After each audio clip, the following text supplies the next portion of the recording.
Les Athénéennes font leur cinéma, reportage durant une soirée de concert dans un instant. Le groupe genevois Quiet Iceland vient de sortir son nouvel album, Rencontre tout à l'heure. Est-ce qu'il faut savoir dessiner pour être un artiste? Ça se discute au Conservatoire et Jardin botanique en fin d'émission. La culture à Genève, c'est culte.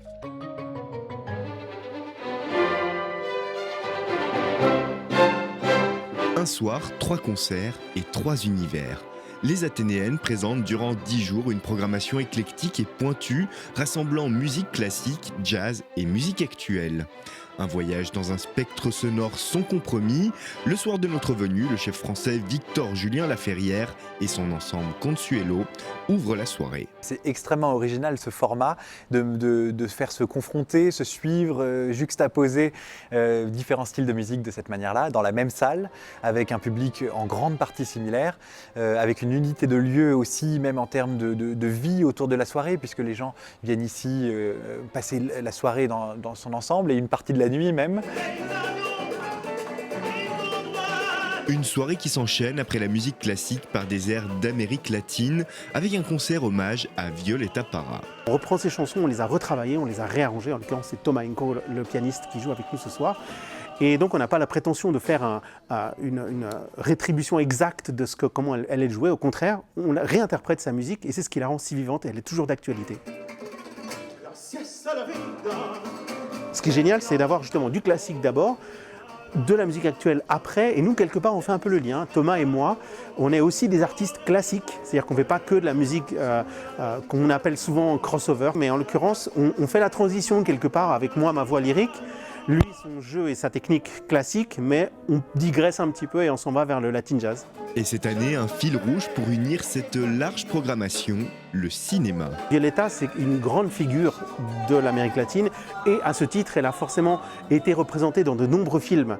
D'abord, il y a eu un film qui lui a été dédié, Violeta a los cielos, et puis il y a aussi tout plein d'autres films où elle fait des apparitions, pas elle spécifiquement. Et il y a aussi une de ses chansons qui a été reprise aux États-Unis dans plusieurs films et elle en fait une figure qui est forcément liée à cette thématique-là.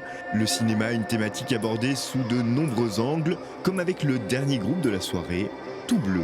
Ossuum, cet album dont on va jouer majoritairement les morceaux ce soir, est majoritairement né d'un ciné-concert qu'on a dû composer pour une tournée en Amérique du Sud qu'on a fait avant la sortie du disque, puisque le disque est lié à ce film. Enfin, c'est des films muets, hein. On est à l'époque des films muets, c'est 1929 je crois. Mais voilà, enfin, pour le coup, Tout Bleu, on est pas mal lié effectivement à ce que représente de faire de la bande-son aussi pour du cinéma et du ciné-concert pour le coup, puisqu'on est pas mal de nos morceaux sont nés de ça. Tout Bleu, un groupe à l'image du festival Sans Frontières. C'est un bon mélange de choses qui passent aussi de dynamiques très différentes à des choses plus atmosphérées, des choses plus punk, des choses. C'est très. Je crois que c'est ça qui est peut-être beau à voir dans ce projet, c'est à quel point on peut aller dans toutes les directions et qu'on ne se.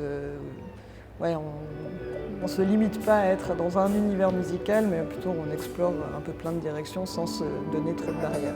Les Athénéennes, un festival hors norme à vivre jusqu'au 10 juin.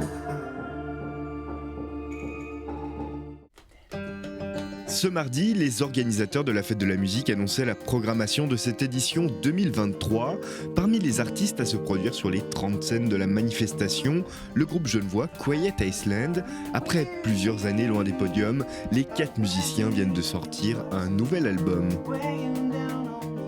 Chacun a amené des chansons, on est 4 à écrire dans le groupe et petit à petit, les chansons ont commencé à prendre forme, on a travaillé sur les arrangements. Jusqu'à ce qu'on se sente assez prêt pour réserver le studio et puis de se dire allez on se met une deadline et puis on est allé en studio en septembre 2022.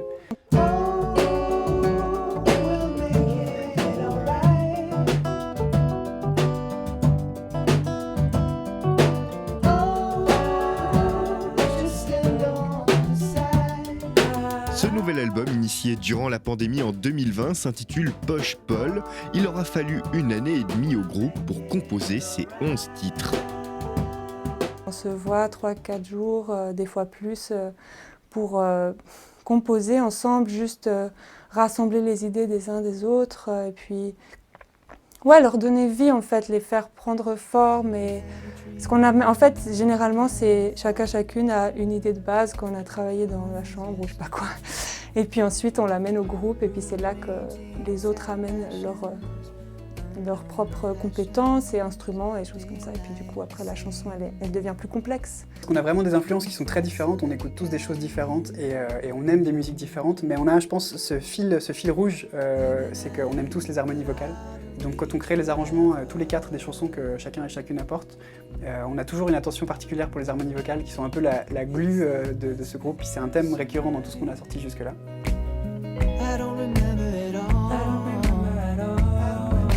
Les harmonies vocales comme liant de cette musique éclectique, tout comme les références au son des années 60 et 70. Des airs qui se partagent également sur scène, puisque le groupe s'apprête à retrouver la lumière des projecteurs.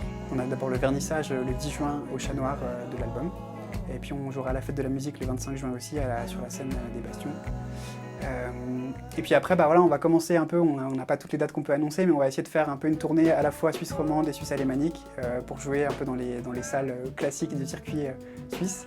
Quiet Iceland, un groupe genevois à suivre de très près, leur album Poche Paul est déjà disponible partout. Est-ce qu'il faut savoir dessiner pour être un artiste ? Ça se discute. En tout cas, on trouve une réponse à cette question au Conservatoire et Jardin botanique. Il y a des gens qui font du dessin, qui sont inspirés par ces magnifiques plantes, mais sinon, je crois que rien que de voir cette magnifique structure, on n'a pas vraiment besoin de les dessiner. Vous avez vu ces couleurs un peu pastel. Ici, on est sur Cypripedium reginae, nord-américain. Donc c'est vrai que c'est une touffe qui est magnifique, qui a plus de 30 ans d'âge. Hein, donc les personnes qui s'occupent de ces plantes, il faut vraiment avoir des soins très particuliers.